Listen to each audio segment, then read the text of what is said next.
Hello friends, இன்றைக்கி நம்ம சேனலில் சூப்பரான கடாய் பன்னீர் ரெசிபி பார்க்கலாம். பன்னீர் அப்படின்னாலே பன்னீர் பட்டர் மசாலா மட்டும் இல்லைங்க, நிறைய சூப்பரான பன்னீர் ரெசிபிஸ் இருக்குது.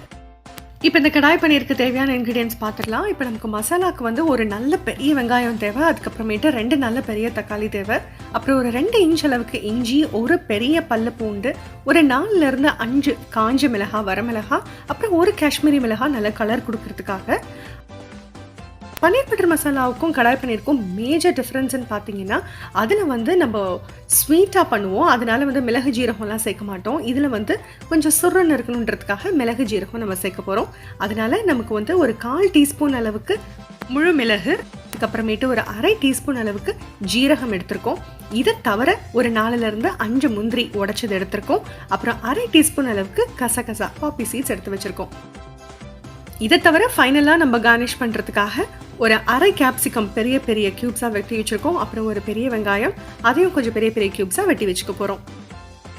இப்போ கடையில் வாங்குற மாதிரி நம்ம ரெஸ்டாரண்ட் ஃபினிஷ், அதாவது நல்ல ஸ்மூத்தான பேஸ்ட் வேணும் அப்படின்னா நம்ம இந்த வெங்காயம், தக்காளி, இஞ்சி, பூண்டு இது எல்லாத்தையும் நல்லா வதக்கிட்டு அரைச்சி அதை பேஸ்ட் ஆக்கினா தான் கிடைக்கும். ஒரு நல்ல அகலமான பேன் எடுத்துக்கலாம். அந்த பேனில் தான் நம்ம மசாலா பண்ண போகிறோம், அதனால கொஞ்சம் அகலமான பேனாகவே எடுத்துக்கலாம்.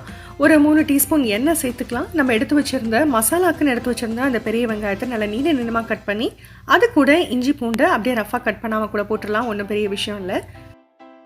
அது கூடவே சேர்த்து நம்ம காஞ்ச மிளகாய், காஷ்மீரி மிளகாய், அப்புறமேட்டு நம்ம எடுத்து வச்சுருந்த மிளகு, ஜீரகம், முந்திரி, கசகசா எல்லாத்தையும் சேர்த்து தக்காளியோடு சேர்த்து நல்லா வதக்கிடலாம். எந்த அளவுக்கு குக் ஆகணும்னு பார்த்தீங்கன்னா, அந்த தக்காளியோட தோலெல்லாம் நல்லா சுருங்கணும், நல்லா கலண்டு வர ஸ்டேஜில் இருக்கணும். அந்த அளவுக்கு தக்காளி வந்து நல்லா குக் ஆகணும். அந்த நேரத்துக்கு பார்த்தீங்கன்னா வெங்காயமும் நல்லா குக் ஆகிருக்கும். ஸோ இப்போ என்ன பண்ணணும்னா, அந்த டைம் வந்ததுக்கு அப்புறமேட்டு எல்லாத்தையும் ஒரு தட்டில் ட்ரான்ஸ்ஃபர் பண்ணி நல்லா ஆற வச்சுட்டு அரைச்சி எடுத்துக்கலாம். இன்னொரு சின்ன பேன் எடுத்துக்கலாம். அந்த பேனில் பார்த்தீங்கன்னா ஒரு 2 டீஸ்பூன் நெய் சேர்த்து இந்த பன்னீரை வந்து பெரிய க்யூப்ஸாக கட் பண்ணி லேஸாக சாட்டே பண்ணி எடுத்துடலாம். லேஸாக தான் நம்ம வதக்க போகிறோம். பன்னீர் இங்கே வந்து நம்ம குக் பண்ண போகிறதில்ல. அந்த நெய்யோட வாசம் லைட்டாக அந்த பன்னீரில் இறங்கினா ரொம்ப சூப்பராக இருக்கும். அதே பேனில் பன்னீர் எடுத்து ஆற வச்சதுக்கப்புறமேட்டு அந்த பேனில் இன்னொரு 1 டீஸ்பூன் எண்ணெய் சேர்த்து ஒரு வெங்காயமும் கொஞ்சம் கேப்சிகமும் பெரிய க்யூப்ஸாக கட் பண்ணியிருந்தோம் இல்லையா, அதையும் லேஸாக சாட்டே பண்ணி நம்ம தனியாக எடுத்து வச்சுக்கலாம். இதை அப்படியே ஒரு பிளேட்டில் ஆற வச்சிடலாம். நம்ம ஃபைனல் ஸ்டேஜஸில் தான் இதை நம்ம ஆட் பண்ண போகிறோம். இப்போது நம்ம மசாலா செய்யக்கூடிய அந்த பேன் எடுத்துக்கலாம். ஒரு 3 டீஸ்பூன் எண்ணெய் சேர்த்துக்கலாம். 1 டேபிள் ஸ்பூன் அளவுக்கு நம்ம பட்டர் சேர்த்துக்கலாம். அப்போ தான் இதோட ஃப்ளேவர் வந்து ரொம்பவே சூப்பராக இருக்கும்.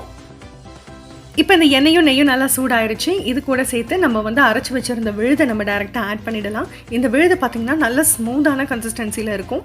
இப்போ இது கூட சேர்த்து நம்ம வந்து மல்லித்தூளும் கரம் மசாலா தூள், இதுக்கு தேவையான உப்பு நம்ம சேர்க்க போகிறோம்.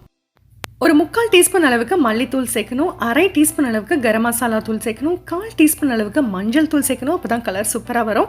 அதுக்கப்புறமேட்டு ஒரு 1/2 டீஸ்பூன் அளவுக்கு இதில் நம்ம உப்பு சேர்க்க போகிறோம்.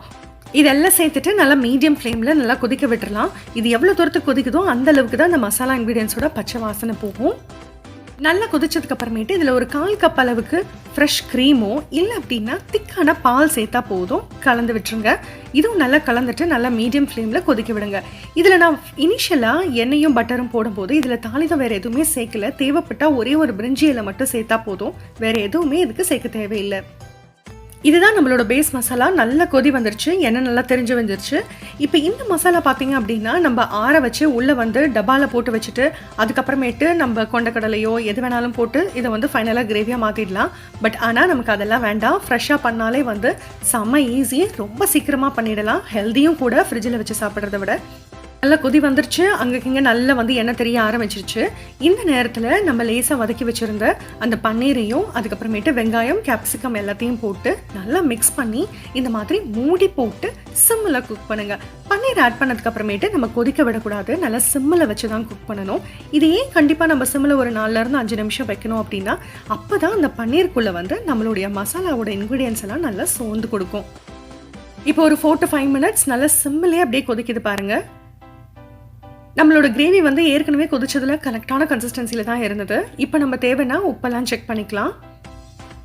இந்த கன்சிஸ்டன்சி வந்ததுக்கு அப்புறமேட்டு நம்ம ஆஃப் பண்ணிடலாம். ஆஃப் பண்ணிவிட்டு ஒரு 1/4 டீஸ்பூன் அளவுக்கு கசூரி மேத்தி கையிலேயே நல்லா க்ரஷ் பண்ணிவிட்டு அது மேலே தூவி விட்டுருங்க. எப்பயுமே கசூரி மேத்தி போட்டதுக்கு அப்புறமேட்டு நம்ம கொதிக்க விடக்கூடாது, அதில் ஒரு கசப்புத்தன்மை ஏறிடும். கசூரி மேத்தி போட்டதுக்கு அப்புறமேட்டும் ஒரு 5 நிமிஷமாவது அப்படியே விட்டுருங்க, அதை சர்வ் பண்ணுறதுக்கு முன்னாடி. ஒரு 5 மினிட்ஸ் கழிச்சு நீங்கள் ஓப்பன் பண்ணி பார்த்தீங்க அப்படின்னா சூப்பரான கன்சிஸ்டன்சியில் கடாய் பன்னீர் ரெடி ஆகிருக்கும். பாருங்க எவ்வளோ சூப்பராக ரெடி ஆயிடுச்சு பாருங்க. மசாலாவும் சூப்பரான டெக்ஸ்சரில் இருக்கும். அதே நேரத்தில் நம்ம பன்னீரும் வந்து கட் பண்ணுறதுக்கு ரொம்பவே ஈஸியாக ரொம்பவே சாஃப்டாக இருக்கும். வீட்லேயே ஹெல்தியான கடாய் பன்னீர் சூப்பராக ரெடி ஆயிடுச்சு. ட்ரை பண்ணி பார்த்துட்டு எப்படி வந்ததுன்ற கமெண்ட்ஸை எனக்கு கண்டிப்பாக ஷேர் பண்ணுங்கள். நம்ம சேனல்லையே சூப்பர் சாஃப்டான ஃபுல்காஸ் எப்படி போடுறதுன்ற வீடியோ இருக்குது. ஃபுல்காஸோட சப்பாத்தீஸோட அதே மாதிரி பாஸ்மதி ரைஸ் வச்சு ஜீரா ரைஸ் பண்ணிவிட்டு சாப்பிட்றதுக்கும் இந்த சூப்பரான சைட் டிஷ் கண்டிப்பாக ட்ரை பண்ணிவிட்டு எனக்கு சொல்லுங்கள். தேங்க்யூ.